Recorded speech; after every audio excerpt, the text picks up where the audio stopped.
सूर्यकांत त्रिपाठी निराला। अगले कवि हैं सूर्यकांत त्रिपाठी निराला। इनका जन्म हुआ था 1896 ईस्वी में। इनका जन्म स्थान था महिषादल राज्य बंगाल में। इनकी मृत्यु हुई 1961 ईस्वी में। इनकी प्रमुख रचनाएं हैं अनामिका, परिमल, गीतिका, कुकुरमुत्ता, राम की शक्ति पूजा और सरोज स्मृति। सरोज स्मृति विश्व का पहला शोक गीत माना जाता है। भाई शोक गीत कैसे माना जाता है?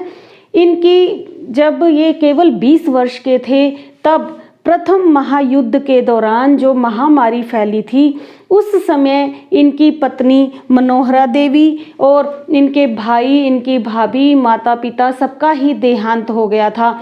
एकमात्र पुत्री बची थी इनकी, वो कौन थी? सरोज थी, जिसका पालन पोषण इसके मामा मामी ने, सरोज के मामा मामी ने किया था और उन्होंने ही अच्छी तरह से पालन पोषण कर उसकी शादी कर दी थी।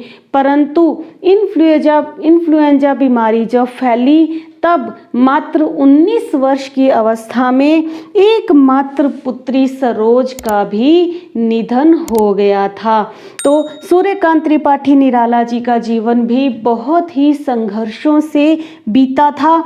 जो एकमात्र जीवन का सहारा थी वह भी जा चुकी थी। इसीलिए उन्होंने उसकी याद में सरोज स्मृति लिखा था, जिसे विश्व का पहला शोक गीत माना जाता है। मुक्त छंद के प्रवर्तक कहे जाते हैं। भाई पहले लोग, जो पहले के कवि थे, वो लिखते थे छंदबद्ध कविता।